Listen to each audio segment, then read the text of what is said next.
देखो 12th class next topic torque on A current carrying coil in a magnetic field, यानी कि uniform magnetic field भी लिखा जाता है कई जगह। टॉर्क यानी कि टॉर्क निकालनी हमें, यानी कि जो यानी कि जो करंट कैरिंग कॉइल है उसमें, यानी कि मैग्नेटिक फील्ड में, यानी कि टॉर्क निकालनी हमें किसी कॉइल की, तो यानी कि किस में, मैग्नेटिक फील्ड में। उसके लिए हम इमेजिन करेंगे, कंसीडर एक रेक्टेंगल कॉइल PQRS जो सस्पेंडेड है यूनिफॉर्म मैग्नेटिक फील्ड में इंडक्शन B वेक्टर। उसमें PQ इक्वल टू होगा RS के, PQ इक्वल टू RS के, इक्वल टू किसके होंगे, ये L होंगे, ये लेंथ, ये ब्रेड्थ। QR इक्वल टू किसके होगा, SP के इक्वल टू B। फिर क्या करेंगे हम, I उसमें से I करंट फ्लोइंग करेंगे कॉइल के अंदर इन डायरेक्शन PQRS में, एंड एक थीटा होगा बी द यानी कि theta be the angle which plane of coil make with the direction of magnetic field. Magnetic field के यानी कि जो डायरेक्शन शो कर रहा है उसके साथ यानी कि थीटा बनेगा हमारा। The force will be acting on 4 arms of the coil, और यानी कि जो हमारी यानी कि जो कॉइल की आर्म्स हैं, तो ये आर्म्स हैं, इन पे यानी कि फोर्स एक्ट होगा। तो यानी कि ये फोर्स कैसे होगा देखते हम, यानी कि ये हमारी PQRS इमेजिन कर ली हमने, रेक्टेंगुलर कॉइल है suspended a uniform magnetic field में। ठीक है बेटा, PQ किसके इक्वल है, PQ और RS क्या है, इक्वल है, और SP इक्वल किसके है, QR के हैं, क्या है, B है। तो अब हम देखते हैं, देखो बेटा यहाँ से यानी कि हमारी जो करंट की डायरेक्शन है ऐसे जा रही है PQRS। ठीक है, तो यानी कि इसकी डायरेक्शन देखो, पहले PQ और RS दोनों इक्वल हैं, तो इनकी निकाल लेती हूँ मैं। इसमें देखेंगे हम बेटा, यानी कि जो हमारा क्या था, फ्लेमिंग लेफ्ट हैंड रूल था ना, तो यानी कि उससे निकाल लेंगे। अब फ्लेमिंग लेफ्ट हैंड रूल क्या बोलता है बेटा हमारा, यानी कि ये जो मदर्स फादर्स चाइल्ड 3 चीजें होती है उसके अंदर। अब हमारी करंट की डायरेक्शन आ रही है बेटा नीचे, तो करंट की डायरेक्शन कैसे आ रही है, नीचे आ रही है। तो यानी कि जो मैग्नेटिक फील्ड है किस साइड है, इस साइड है। तो यानी कि हमें देखना है, अब देखो करंट की डायरेक्शन कैसे बेटा, नीचे है, और यानी कि देखो अभी यानी कि करंट की डायरेक्शन मेरी कैसे है, ऐसे है, और मैग्नेटिक फील्ड कैसे है, यानी कि जो करंट की डायरेक्शन है मेरी ऐसे नीचे की साइड है, और ये मैग्नेटिक फील्ड है। तो मेरा फोर्स कहाँ लग रहा है बेटा, आउटवर्ड। ठीक है, इमेजिन करो, देखो जैसे ये करंट है, ये मैग्नेटिक फील्ड है, और ये फोर्स है, तो मेरा आउटवर्ड लग रहा है, तो मैंने ये ऐसे शो कर दिया। कई अंदर की साइड भी शो कर देते, उससे कोई फर्क नहीं पड़ता, आउटवर्ड ऐसे शो करे या अंदर की साइड शो करे। इसी तरह RS में देखो, अब करंट मेरा क्या है, करंट की डायरेक्शन ऊपर की साइड है बेटा, तो यानी कि मैं करंट को घुमा देती हूँ, तो करंट की डायरेक्शन क्या है, ऊपर की साइड कर दी मैंने, ये हो गया, यानी कि करंट की डायरेक्शन ऊपर होगी, ये मैग्नेटिक फील्ड हो गया, और यानी कि जो हमारा फोर्स है वो क्या है, डाउनवर्ड है, यानी कि इनवर्ड होगा, अंदर की साइड, यानी कि इनवर्ट। तो यानी कि उसको अंदर की साइड ऐसे भी शो कर देते हैं और बाहर की साइड। अगर कहीं पे ऐसी फिगर मिल जाए तो उसमें कंफ्यूज मत होना, बात वही सेम है। फिर PQ और RS के तब हो गया समाधान। अब करते हैं SP और QR का। तो अब इसमें देखो, यानी कि इसको हम 2 तरीके से इमेजिन करते हैं। देखो जैसे हमारा ये है PSPQRS ऐसे बना रखा है हमने इस पे, तो इसको इमेजिन करो, ये रेक्टेंगुलर कॉइल है, तो इसको हम थोड़ा ये यानी कि टिल्टेड है, तो ये इसमें ऐसे दिखा रखी है। तो जैसे मैंने इमेजिन किया, जैसे अब जो फ्लेमिंग लेफ्ट हैंड रूल लगाएंगे ना, वो ऐसे करके इमेजिन करके लगाते हम इसमें। तो यानी कि जैसे मेरे करंट की डायरेक्शन की साइड है बेटा, इस साइड है, तो मैं इसको देखो अभी इमेजिन करती हूँ, यानी कि मेरी करंट की डायरेक्शन की साइड थी, इस साइड थी, जो मैग्नेटिक फील्ड था क्या था मेरा, इस साइड था, तो यही यानी कि क्या हुआ, यानी कि डाउनवर्ड हुआ। यानी कि इसको अंदर की साइड भी शो कर देते हैं, और इसमें बुक में ऊपर की साइड कैसे शो कर रखा, देखो इसको ऐसे इमेजिन कर रखा इसमें ऐसे। तो मेरी यानी कि जो करंट की डायरेक्शन है बेटा कैसे है, यानी कि जो मेरे करंट की डायरेक्शन है वो किस साइड है, इस साइड है, तो यानी कि करंट की डायरेक्शन इस साइड है, और ये एक मैग्नेटिक फील्ड है, और तो यानी कि फोर्स का इमेजिन हुआ आउटवर्ड। ठीक है, तो अपवर्ड, तो मैंने इसमें बुक में इस तरह फोर्स दिखा रखा। अगर ऐसे नीचे हो तो उसको ऐसे सोचना कि इमेजिन उसने ऐसे कर रखा। इसी तरह हमारा नीचे वाला हो जाएगा, यानी कि इसमें हमारी जो डायरेक्शन है तो इसने कैसे इमेजिन कर रखी है बेटा, ऐसे। तो यानी कि हमारी जो करंट की डायरेक्शन है वो किस साइड है, यानी कि ऐसे है। तो ये क्या है, इस साइड होगा हमारा जो मैग्नेटिक फील्ड, ये किस साइड होगा, डाउनवर्ड होगा, इस तरह। तो यानी कि हमारा जो डाउनवर्ड होगा यानी कि फोर्स हमारा ऐसे नीचे दिखा दिया। अगर ये ऐसे इमेजिन करता तो यानी कि अंदर की साइड आ जाता। ठीक है बेटा, ये ऐसे है, उसमें कंफ्यूज मत होना। ये जैसे मैग्नेटिक फील्ड है ना, ऐसे ऐसे दिखा के ये एंगल थीटा इसके बीच में। तो यानी कि हमारा ये फिगर सबसे जरूरी है समझना इस चीज के लिए। तो अब देखो ये आगे, तो यहाँ पे हमारा देखो, यहाँ पे मैग्नेटिक फील्ड हमेशा 90 रहेगा और यहाँ पे हमारा क्या रहेगा, थीटा, यानी कि जो थीटा साइन थीटा मान के चलेंगे यहाँ पे। तो देखो ऐसे कैसे रहेगा 90, जैसे एक मिनट मैं इसको पकड़ के नहीं दिखा सकती आपको। जैसे देखो मैंने यानी कि जो मेरा मैग्नेटिक फील्ड है, जैसे ये रेक्टेंगुलर पीस है बेटा मेरा, तो यानी कि इस पे मैग्नेटिक फील्ड ऐसे है, तो यानी कि ये ऐसे घूमता रहेगा, ऐसे घूमता रहेगा। तो यानी कि फिर भी इस पे यानी कि 90 का ही एंगल रहेगा ये, तो यानी कि हर जगह ही 90 का एंगल बनाएगा ना। और जैसे ये हमारी ये मैग्नेटिक फील्ड यहाँ लग रहा है, यानी कि अब लगा लो ये मैग्नेटिक फील्ड यहाँ है, ये चीज जब यानी कि ऐसे इमेजिन करो, एक मिनट, ऐसे देखो ये मैग्नेटिक फील्ड यहाँ है, यानी कि जैसे ये यहाँ पे इसके यहाँ घूमेगा, तो यहाँ पे तो क्या होगा, इसका 90 होगा। यहाँ पे थोड़ा अलग अलग एंगल दिखाएगा ना, ऐसे घूमेगा तो अलग अलग एंगल दिखाएगा। पर यहाँ पे तो मैग्नेटिक फील्ड ऐसे था ना बेटा, यहाँ पर तो क्या रहेगा, 90 ही रहेगा, चाहे वो किसी भी डायरेक्शन में घूम ले। तो यानी कि ये ऐसे घूमता रहता है, यानी कि जो हमारी ये जो टॉर्क है इसका मतलब ये कॉइल इसमें ऐसे घूमती रहती है। तो यानी कि ये हुआ हमारा F1 निकाल लिया हमने, F2 F1 F2 F3 F4 निकल के बेटा। तो F1 F2 3 F4 क्या हमारे फोर्स हैं, 4 current carrying PQ QR RS SP of coil. देखो लिखना क्या क्या है, जो जो मेन चीजें वो बता देती हूँ मैं। कंसीडर ए रेक्टेंगल, यानी कि थोड़ा सा थ्योरी पार्ट भी दे दूंगी मैं आपको कि आपको किस तरह बुक का थोड़ा मुश्किल लगे तो वहां से भी कर सकते हो, जो आसान लैंग्वेज लगे उसको करो, जिसको करने में दिक्कत ना आए आपको समझना। जिसको कुछ बच्चों को क्या होता है कि बुक से ज़्यादा अच्छा लगता है रीड आउट करना, और बुक को जल्दी वो याद भी कर लेते बुक में से। तो जो भी आपको अच्छा लगे वो करना, दोनों चीज़ें अवेलेबल हैं हमारे पास, तो दोनों में से जो भी होगा वो आप कर लेना। F1 F2 F3 F4 हो गया बेटा। फोर्स एक्टिंग क्या है, current carrying PQ QRS and SP of the coil है हमारी, हमें पता ही है ये हमारी कॉइल थी। तो अब F4 है, जैसे F4 पे निकाल ले हम, तो यानी कि हमने force on the arm SP is given by SP का निकाल रहे हम। तो ये हमने फार्मूला पढ़ा था ना बेटा, फोर्स का BIL साइन थीटा। तो यानी कि यहाँ से पे इसने लिख दिया, इसने थोड़ा सा ऐसे मॉडिफाई किया इस चीज को।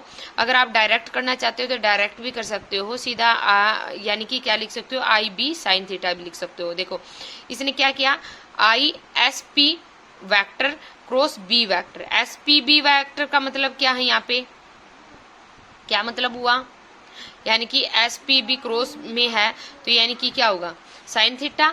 तो SP हमारा क्या लिया था हमने बेटा, B लिया था, तो IB क्या हो जाएगा, B साइन थीटा। ठीक है बेटा, तो यानी कि ISP की जगह B हो गया, ये B एज इट इज, और क्या आ गया, साइन थीटा। तो F4 सोल्व हो गया हमारा। कैसे आया, ये साइन 180 डिग्री माइनस थीटा इसलिए करके दिखा रहेगा बेटा, यहाँ पे क्या था, 90 था, और हम इसको ये माने कि 180 पे तो ये घूमेगा ही, तो 180 में से माइनस थीटा कर दिया। अगर साइन 180 माइनस थीटा करोगे, 180 में वैल्यू चेंज नहीं होती, एज इट इज रहती है। और कौन से क्वाड्रेंट में पूछ गया, यानी कि जो हमारा क्वाड्रेंट 180 में से माइनस थीटा किया तो सेकंड क्वाड्रेंट में आया, इसमें क्या होती है हमारी वैल्यू सारी पॉजिटिव होती है। तो इस बात से तो आप साइन थीटा क्या होता है, पॉजिटिव होता है, साइन थीटा आ गया, इस बात का तो आपको पता ही है। तो direction of the force in this direction SP vector cross B vector in the plane of coil directed upward. इसके साइड में शॉर्ट फॉर्म में लिख रहे हैं ना भी, ये क्या है, डायरेक्टेड अपवर्ड है। अगर कोई बुक में से लिखेगा ना तो मेन लिखवा देती हूँ, consider a coil P Q R suspended uniform magnetic field B vector P Q equal to R S Q R equal to S P, I be the current flowing the coil in P Q R S and theta be the angle of a coil makes the direction of magnetic field. इसके बाद सीधा लिख देना F1 F2 क्या है मेरे, यानी कि कैरिंग आर्म पी क्यू यानी कि 4 current carrying arm P Q Q R S and S P of coil. Force on S P, सीधा F4 निकालो, सीधा आई बी साइन थीटा लिख सकते हो और साइड में डायरेक्टेड अपवर्ड लिख देना, बस डायरेक्टेड अपवर्ड। इसी से एग्जामिनर समझ जाएगा भी ये क्या है, डायरेक्टेड अपवर्ड है, ऊपर की तरफ है ना। तो यानी कि इसमें फिर इसने बताया कि direction of the force is in the direction S P vector, ये करने की कोई जरूरत नहीं है, यही बता दिया मैंने इसी में भी क्या है डायरेक्टेड अपवर्ड।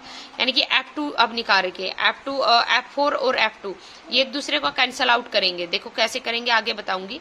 F2 निकाल लेते हैं एक बार, ये क्या हो गया हमारा I हो गया और क्या है QR वेक्टर क्रॉस में B वेक्टर, मैग्नेटिक फील्ड था ना तो QR क्या हो गया मेरा B आ गया बेटा, और ये क्या हो गया B, ये स्मॉल b से शो कर लेना, ये कैपिटल B से, तो कंफ्यूज नहीं होगे। आई बी साइन थीटा ये क्या है डायरेक्टेड डाउनवर्ड, शॉर्ट फॉर्म में ऐसे कर लेना, ज्यादा बड़ा हो जाएगा टॉपिक, ऐसे ही बहुत है।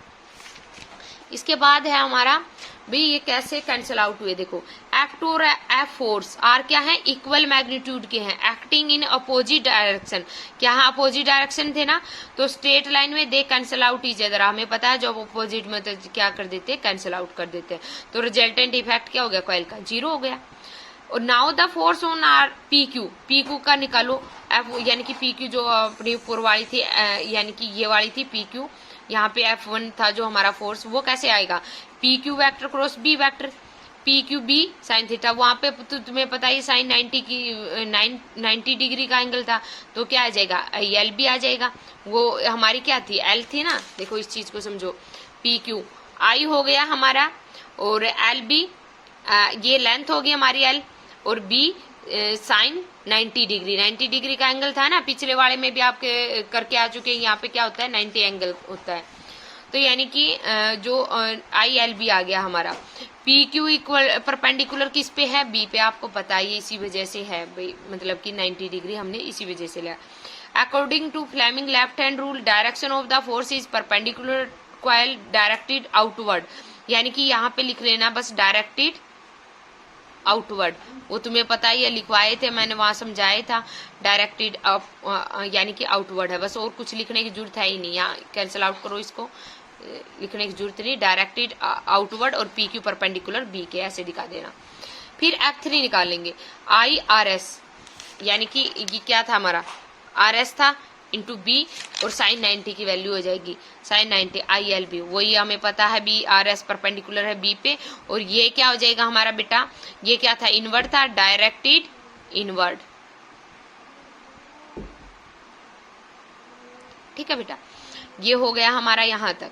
तो यानी कि इसके बाद जो है हमारी, यानी कि हमें टॉर्क निकालनी थी, कॉइल की टॉर्क निकालनी थी, यानी कि इन मैग्नेटिक फील्ड में, तो टॉर्क निकालते, टॉर्क का फार्मूला होता है हमारा आइदर फोर्स, देखो बेटा यानी कि जो टॉर्क का formula either force into arm of the couple, यानी कि हमें यानी कि आर्म ऑफ द कपल निकालना, फोर्स हमें पता है आई एल बी है, तो यानी कि जो हमारा फोर्स है आइदर फोर्स यानी कि एल बी, यानी कि जो अब है आर्म ऑफ कपल निकालने, जैसे हमारी आर्म ऑफ कपल ये है, जैसे पी एस ले लिया हमने पी एस, तो यानी कि हमने ये यहाँ से परपेंडिकुलर बना दिया अभी एस टी, क्योंकि हमने यहाँ पे वैल्यू निकालनी है यानी कि एस टी की, तो यानी कि हमारा जो पी एस है वो तो हमारा दे रखा है बी है, तो ये क्या हो जाएगा हॉरिजॉन्टल है, तो यानी कि कोस थीटा, तो यानी कि हमें इसकी वैल्यू निकाल सकते हैं यहाँ से, तो यानी कि जो हमारी वैल्यू निकलेगी यहाँ से, देखो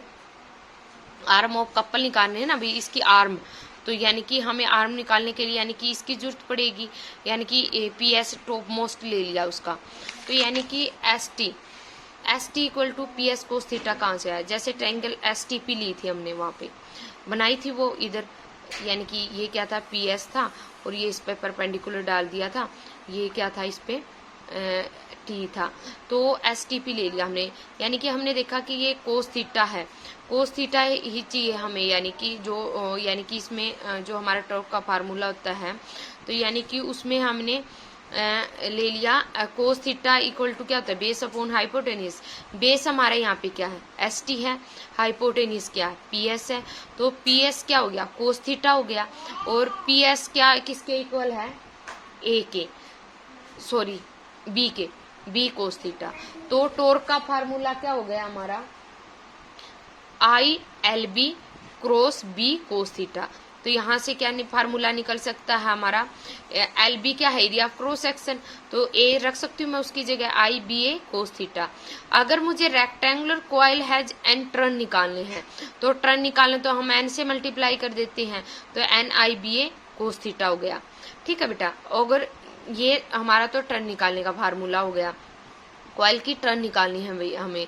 तो अगर नॉर्मल ड्रॉ है प्लेन पे coil, make an angle alpha with direction of magnetic field, यानी कि जो हमारा नॉर्मल ड्रोन प्लेन, यानी कि नॉर्मल, हमें ये भी देखना पड़ेगा क्वेश्चन में, यानी कि जो न्यूमेरिकल वगैरह नॉर्मल ड्रॉ बोल रखा है, तो यानी कि कौन सा फार्मूला यूज करेंगे हम।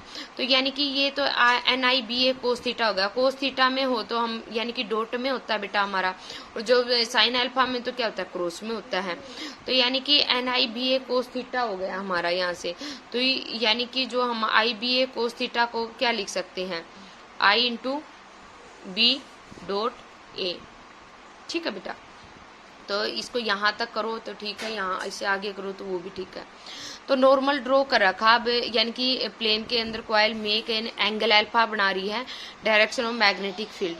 अब देखो, जैसे ये थीटा था, ये थीटा था, तो यानी कि ये हमारा यानी कि जो थीटा है, और ये यानी इस पे परपेंडिकुलर ड्रॉ कर दिया हमने, नॉर्मल ड्रॉ किया, तो यानी कि इस पे 90 का एंगल बनाई गई है। तो ये हमने मान लिया कि अल्फा, थीटा प्लस अल्फा किसके इक्वल हो गए दोनों बेटा, 90 के इक्वल हो गए ना। यानी कि ये तो थीटा, यानी कि और इस बात का भी ध्यान रखना, ये वाला थीटा नहीं है वो जो हमने ये साइन थीटा लिया है, यानी कि जो ये वाला साइन थीटा लिया है, तो जो ये यहाँ पे साइन थीटा था, कहीं ये सोचिए ये वाला थीटा, ये वाला थीटा नहीं है, ये साइन थीटा जो हमारा यानी कि जो फार्मूले में यूज होता था। तो और कई बच्चे क्या सोचते हैं, ये वो ही थीटा, ये ही थीटा ले रहे हैं हम, तो थीटा प्लस अल्फा है जैसे ये, तो इक्वल टू किसके हो गया, 90 के हो गया। अब ये साइन में निकाल के दिखाऊंगी, इसलिए थीटा इक्वल टू क्या होगा, 90 degree minus alpha. Cos theta अगर निकालेंगे हम, तो थीटा की जगह क्या आ गया, 90 डिग्री माइनस अल्फा, तो इसको 90 पे वैल्यू चेंज हो जाती है, कोस का क्या हो जाएगा, साइन हो जाएगा, साइन अल्फा। और 90 में से कुछ माइनस हुआ तो फर्स्ट क्वाड्रेंट में गई, वहाँ सारी वैल्यू क्या होती है, पॉजिटिव। ये बताने की जरूरत तो नहीं होगी, किसी को प्रॉब्लम हो तो वैसे कन्फर्म कर लेना मुझसे क्वाड्रेंट वाली कि कैसे आता है मैम ये पॉजिटिव नेगेटिव। तो टॉर्क एन आई बी ए साइन अल्फा आ गया बेटा, टॉर्क अब एन आई बी ए क्या आ गया, साइन अल्फा आ गया। तो एन आई ए क्या होता है, मैग्नेटिक डाइपोल, तो यानी कि जो मैग्नेटिक डाइपोल एम लिख दिया हमने, बी साइन अल्फा आ गया। तो इसको साइन अल्फा को मैं क्रॉस में लिख सकती हूँ, यानी कि ये क्या लिख सकती हूँ, N I A vector cross B vector. अब इसको यानी कि एम बी साइन अल्फा को हम M vector cross B vector में लिख सकते हैं, और जब एन टर्म में निकाल लेंगे तो N I A vector cross B vector लिख सकते हैं। ठीक है बेटा, ये तो एन आई ए क्या है, M magnitude of magnetic dipole, N I A क्या है, magnetic dipole moment of rectangular current loop. ठीक है बेटा, टॉर्क एम वेक्टर क्रॉस क्या होगी, बी वेक्टर होगी, और एन आई अगर एन आई में निकाले तो हम यानी कि जो इसमें निकालेंगे तो N I A cross A vector cross क्या हो जाएगी, बी वेक्टर हो जाएगी। तो यानी कि अगर एन आई ए को अगर आप एम पुट नहीं करते हो तो एन आई क्या हो जाएगी, A cross A vector cross B vector. तो इसको ऐसे भी लिख सकते हैं। हमें देखना ये है कि अगर क्वेश्चन में न्यूमेरिकल में नॉर्मल ड्रॉ पूछता है तो यानी कि हमें कौन सा फार्मूला लगाना, साइन अल्फा वाला, और अगर यानी कि एन टर्न कॉइल में पूछता है तो कोस थीटा वाला। देखो बेटा special case, if the coil is set with the plane parallel to the direction of magnetic field भी, यानी कि प्लेन पैरेलल है, यानी कि जैसे ऐसे पैरेलल है मैग्नेटिक फील्ड, तो यानी कि वहाँ देखो ऐसे केस है, यानी कि मैग्नेटिक फील्ड ऐसे है, तो यानी कि कॉइल के, तो थीटा इक्वल टू यहाँ पे क्या रहेगा बेटा, 0 रहेगा, तो यानी कि थीटा इक्वल टू 0 होगा, कोस थीटा इक्वल टू क्या हो जाएगा 1, NIBA क्या हो जाएगी मैक्सिमम, यानी कि थीटा इक्वल टू 0 पे क्या रहेगी हमारी वैल्यू, मैक्सिमम रहेगी।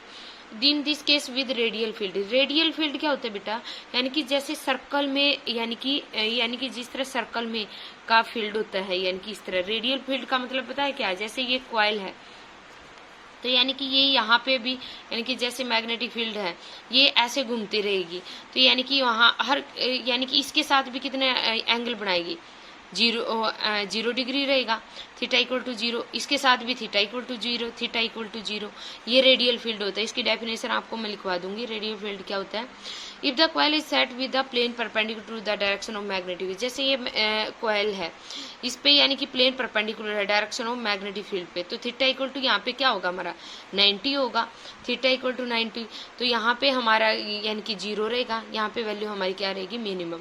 अगर कोई पूछ ले भी plane perpendicular direction of magnetic field में, यानी कि कहाँ पे मिनिमम वैल्यू होती है, थीटा इक्वल टू 90 पे होती है। और कई बच्चे क्या पहले मैं बोला है कि थीटा, ये जो थीटा प्लस अल्फा है ना, ये यानी कि जो हमारा ये है, ये वाला थीटा है, ये यहाँ पे थीटा प्लस अल्फा, और ये थीटा मत सोचना ये भी ये वाला साइन थीटा वाला वो थीटा है, ये वो थीटा नहीं है, ये तो आर्म और मैग्नेटिक फील्ड के बीच का थीटा था, साइन थीटा, तो यानी कि ये थीटा हमारा अलग है बेटा, थीटा प्लस अल्फा, यानी कि इसको कहीं ये सोच लो भी साइन थीटा वाला ही थीटा है, ये वो थीटा नहीं है। ये था टॉपिक बेटा, आई थिंक आपको समझ में आ गया, अगर किसी को कोई प्रॉब्लम है तो पूछ सकते।